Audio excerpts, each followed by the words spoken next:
क्या कभी आपने सोचा है कि योगी का जीवन कैसा होता होगा?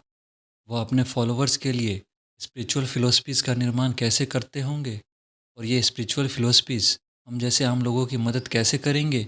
जवाबों के लिए आपका इंतज़ार ख़त्म हो गया, क्योंकि आज हम एक ऐसी किताब के बारे में बात करेंगे जिसका स्टीव जॉब्स की जीवन में भी ज़िक्र की गई है। इसमें लिखा है कि उन्होंने परमहंस योगानंद की ये किताब ऑटोबायोग्राफी ऑफ ए योगी हर साल पढ़ी है। और सिर्फ इन्होंने ही नहीं, दुनिया के बहुत ही सफल लोगों ने भी इस किताब को पढ़ा है और जिसको वो अपनी ज़िंदगी की सफलता में सबसे बड़ा योगदान मानते हैं। और इसलिए वो सभी इस किताब को पढ़ने के लिए कहते भी हैं। जब परमहंस योगानंद ने अपनी जीवन का आखिरी वाक्य लिखा तो उन्होंने कहा था कि ये किताब लाखों लोगों की मदद मदद करेगी, उनकी जीवन बदल देगी। ये मेरे चले जाने के बाद मेरे दूत के रूप में काम करेगी। उनकी ऑटोबायोग्राफी में उनकी लाइफ जर्नी को दिखाया गया है कि कैसे उन्होंने स्पिरिचुअल फिलॉसफी को ढूंढा और उन्हें विकसित किया, जिससे उन्हें पूरी दुनिया में फॉलो किया गया। ये किताब रीडर को परमहंस योगानंद के जीवन से लोगों को जोड़ती है, जिसे इन्होंने 1946 में लिखा था, जिसमें उनके ईस्टर्न और वेस्टर्न दोनों वर्ल्ड के स्पिरिचुअल फिगर्स का वर्णन है। इस किताब को आसानी से समझने के लिए हमने इस किताब को 7 अलग अलग भाग में बांटा है, जिसमें सबसे पहले उनकी हिस्ट्री और फैमिली के बारे में बताया गया है। उसके बाद वो अपनी यात्रा के दौरान किन महत्वपूर्ण लोगों से मिले। तीसरे भाग में पुनर्जन्म यानी कि उनके दोबारा जन्म पर बात की गई है।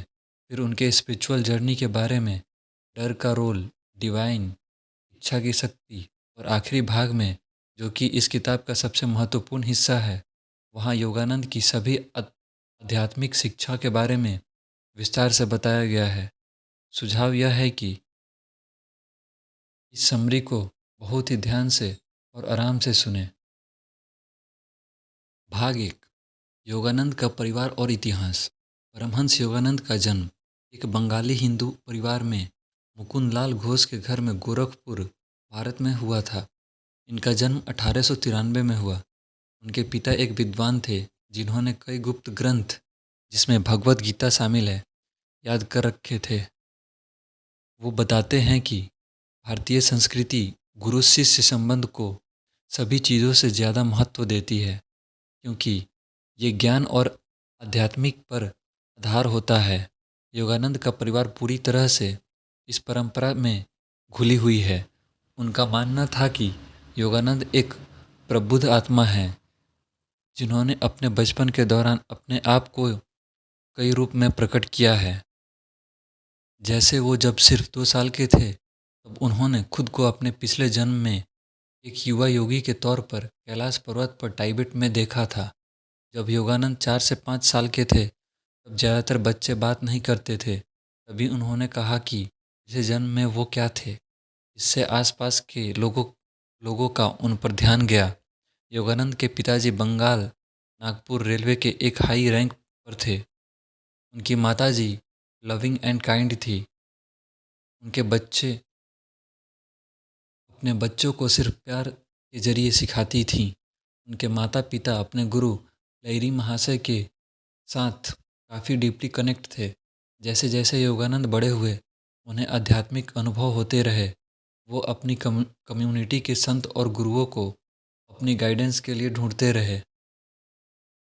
11 साल की उम्र में उनको ऐसा विज़न आया, जैसे कि उनकी माँ उनसे कह रही हो कि वो अब मरने वाली है। कुछ ही समय बाद वो मर जाती है और इससे योगानंद हिमालय में जाने के लिए मजबूर हो जाते हैं। वो अपने भाई से नहीं जाने के लिए कन्विंस्ड थे, लेकिन वो साथ ही एक गुरु को लगातार ढूंढ रहे थे जो उन्हें बेहतर मार्गदर्शन कर सके। जब योगानंद 17 साल के थे, वो एक गुरु से मिले। उनका नाम श्री युक्तेश्वर गिरी था और उनसे मिलने से पहले योगानंद को उनके बारे में कई विजन आए थे। दोनों ने जब एक दूसरे को बनारस के बाज़ार में देखा, तो उनको एक दूसरे के लिए एक अनकंडीशनल लव फील हुआ। श्री युक्तेश्वर ने योगानंद को कई पाठ सिखाए जो सीखने में मुश्किल थे और लंबे समय में फायदेमंद भी थे। हालांकि कभी कभी जो युक्तेश्वर जी कहते थे उसे समझ पाना मुश्किल होता था। योगानंद उनके पिछले जन्म के गुरु शिष्य के मजबूत संबंध की वजह से उन पलों को भी गले लगाते थे। श्री युक्तेश्वर ने योगानंद को क्रिया योग के कई सिद्धांत बताए। ये एक ऐसी योगिक साधना है जो लोगों के प्रबुद्ध होने में मदद करती है। क्रिया योग ऐसे ध्यान पर फोकस करती है जिससे आप सांस के जरिए दिमाग, शरीर और आत्मा को एक कर सकें। योगानंद के खुद को इस अभ्यास को मास्टर करने के लिए और अपने गुरु के साथ पढ़ने के लिए समर्पित किया। वहीं योगानंद काफ़ी प्रैक्टिकल भी थे और अपनी खुद की पढ़ाई पर भी फोकस किया करते थे। हालांकि श्री युक्तेश्वर ने उन्हें बताया करते थे कि उन्हें भौतिक संसार में रहते हुए इसके सभी पाठ, दृष्टिकोण और अवसर को ज्ञानोदय के लिए एंजॉय करने की ज़रूरत है। 1915 में सेरमपुर कॉलेज से डिग्री प्राप्त करने के बाद, जो कि एक ब्रिटिश यूनिवर्सिटी थी, श्री युक्तेश्वर के आदेश पर योगानंद ने सन्यासी जीवन की शपथ ली और तब वह स्वामी योगानंद गिरी कहलाए। योगानंद ने फिर अपने आध्यात्मिक ज्ञान को पूरी दुनिया के साथ शेयर किया। 1917 में उन्होंने पश्चिम बंगाल के एक स्कूल खोला जहां पर छात्र योग और पारंपरिक भारतीय आध्यात्मिक सीख सके। वो पहली बार 1920 में अमेरिका गए और अमेरिकियों ने भी इनकी शिक्षाओं को गले लगाया। उसी साल उनके अपने आइडियाज़ को सभी जगह प्रमोट करने के लिए सेल्फ रियलाइजेशन फेलोशिप यानी SRF को लॉस एंजल्स में स्थापित की।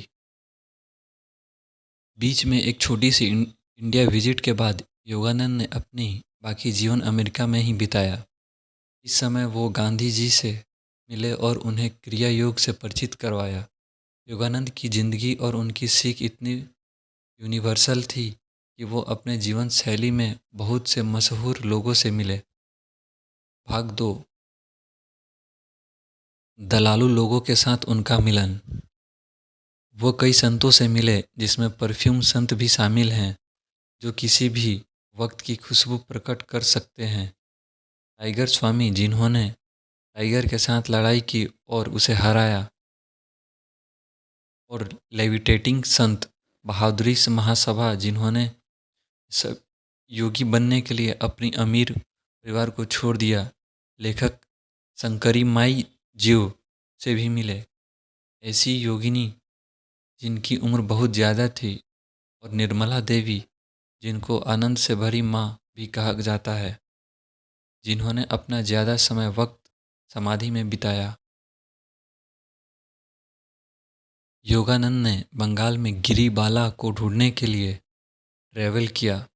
ऐसी संत जो खाना नहीं खाती थी और सिर्फ योग तकनीक की मदद से कई दशकों से बिना खाने के जिंदा रही, बिना किसी बीमारी के, और ये चीज़ क्लोज ऑब्जर्वेशन से साबित भी की गई। इनके करीबी दोस्तों में वैज्ञानिक जगदीश चंद्र बोस, रविंद्रनाथ टैगोर, लूथर बुरबैंक और श्री रमन महर्षि भी शामिल थे। भाग 3, पुनर्जन्म। यहाँ पर गुरु पुनर्जन्म के कॉन्सेप्ट पर बात करते हैं। उन्होंने कोई टर्म तो यूज़ नहीं किया है, लेकिन रीडर्स के लिए कुछ खास उदाहरण के लिए इस आइडिया को आसानी से समझाया है और यह बताया है कि ये है कि एक सोच है। ज़्यादातर लोग जो पुनर्जन्म के कॉन्सेप्ट को पहली बार सुनते हैं वो इसे नकारते हैं या इसे गलत तरीके से समझ लेते हैं। जैसे आप लोगों से सुनते होंगे कि अगर वो वापस इस दुनिया में आते हैं तो वो एक पक्षी बनेंगे, लेकिन योगानंद बताते हैं कि पुनर्जन्म एक विकासवादी प्रगति का हिस्सा है। इसलिए एक पक्षी बनकर आना एक डिवोल्यूशन होगा, यानी कि पीछे जाना होगा। कभी कभी इंसान जानवर बनकर आते रहते हैं, लेकिन तक कि वो जानवर की दुनिया के जरूरी पाठ नहीं सीख लेते। धरती पर दोबारा आना एक शरीर के अंदर योग दर्शन का एक महत्वपूर्ण अवधारणा है और ये कर्म के साथ काम करता है, जो एक बाइबल अवधारणा जैसे बोआगो वैसा काटोगे पर आधारित है। योगानंद की अवधारणा की व्याख्या बहुत ही अच्छी है।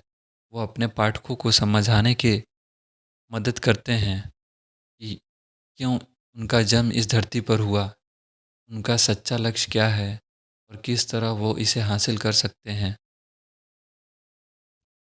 अधिकतर समय नश्वर चिंताओं को पार करने के योगानंद के प्रयासों में असुविधा या अप्रिय संवेदन का प्रबंधन शामिल था। जैसे कि उन्होंने लंबे उपवास के दौरान शिकायत न करने की प्रयास की और ये सीख की कैसे उनको काटने वाले मच्छरों और दूसरे कीड़े पर ध्यान दिए बिना ध्यान किया जाए। बेचैनी के पलों में बजाय उनकी खुद की ज़रूरतों पर भगवान के ऊपर फोकस करने को सीखने में योगानंद ने बहुत मदद की। उन्होंने महसूस किया कि ऊंचा उठने का मतलब ये नहीं है कि आप पूरी तरह से दुनिया को नकार दें या आपके प्रबुद्ध मन को जिम्मेदारी और चिंता के प्रति ध्यान के साथ संतुलन करने के बारे में है। भाग 4 आध्यात्मिक यात्रा के मध्य में उनकी सीख। इस भाग में उनकी आध्यात्मिक यात्रा की सीखों के बारे में बताया गया है, जो कि इस किताब का सबसे महत्वपूर्ण हिस्सा है। आत्मबोध। शरीर में, दिमाग में और आत्मा में हर चीज़ में भगवान विद्वान हैं। हमें ये प्रार्थना करने की ज़रूरत नहीं है कि हमें भगवान मिल जाए। भगवान सिर्फ हमारे आसपास नहीं है, लेकिन वो हम में है। हम उसका हिस्सा अभी भी उतना है जितना हम हमेशा होंगे। हमें सिर्फ अपने ज्ञान में सुधार करना है। खुशियों का जीवन जीना। अपनी बोली में मधुरता लाके और सीनियरिटी से सही सलाह देकर दूसरे को खुश करना ये महानता की निशानी है। व्यंग्यात्मक शब्दों का शक्लों या सुझाव से किसी और की आत्मा को ठोस पहुंचाना निंदनीय है। वो अक्सर कहते थे, आपके पास जो है उसके साथ कंफर्टेबल रहें। फिजूल खर्च और आपको बेचैनी ही देगी। अपने डर की आंखों में देखें और ये आपको परेशान करना बंद कर देगा। बीते कल को भूल जाएं, क्योंकि ये आपको हाथ हाथ से निकल चुके हैं। आने वाले कल को भूल जाएं, क्योंकि ये आपकी पहुंच से बाहर हैं। अपने प्रेजेंट को कंट्रोल करने की कोशिश करें। अभी बहुत सही से जिएं। यही एक बुद्धिमानों के जीने का तरीका है। एक साधारण प्रेम स्वार्थी होता है। इसकी जड़ में सिर्फ अपनी इच्छाएं और संतुष्टि होती है। दिव्य प्रेम बिना शर्त, बिना सीमा, बिना परिवर्तन के है। दोस्तों, आगे के 3 भाग हम अगले वीडियो में सुनेंगे। प्लीज़ हमारे चैनल को सब्सक्राइब कर दें और इस वीडियो को लाइक कर दें। धन्यवाद।